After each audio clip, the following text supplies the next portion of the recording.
Hi po, muling narito po ako at bumabati sa inyo ng isang magandang hapon, magandang tanghali. Nais ko pong ibahagi sa inyo ang isang kaalaman, nadagdag kaalaman sa mga hindi pa nakakaalam tungkol sa medalyong San Benito. Nais ko pong i-share sa inyo ang medalyong San Benito ay isang napakagandang medalyon para po sa paggamot. Ang medalyon pong ito ay napakabisa. Tulad po nito. Ito po ay isang medalyon ng San Benito. Napakabisa po nito. Nagagamitin sa gamutan. At may mga litra po yan sa likod na kailangan pong sauluhin ang mga debosyon niya at mga orasyon sa likod po ng medalyong ito.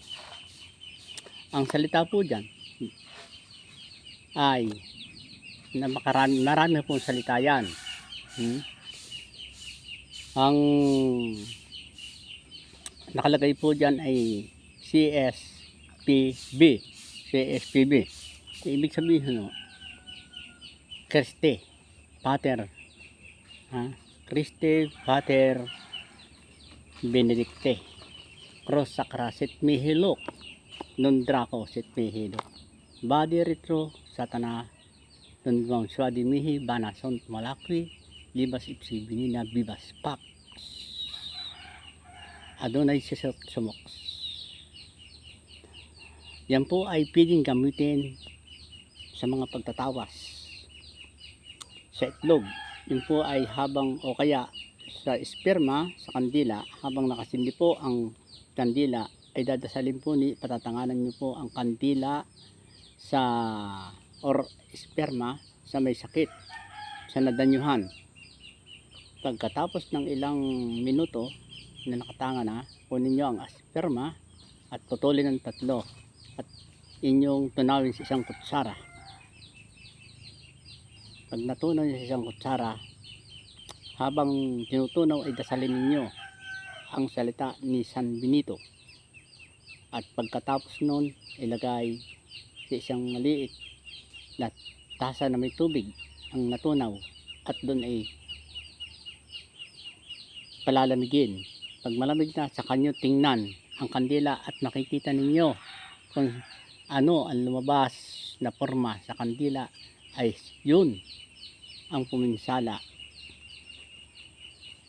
sa may sakit sa nadanyuhan. At pagkatapos ilagay nyo sa isang plastic ang kandila at lagyan ng asin at sa ikatlong araw ay hihigaan sa likod sa kama, sa higaan ilagay sa likod at daganan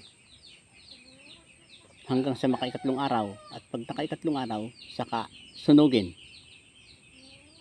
at automatic pong ang lahat ng mga danyo sa may sakit, laman lupa ay matutunaw ang karamdaman. Ito po ay isang dagdag kaalaman na sinasabi ko sa inyo ng albularyo ng Calapan.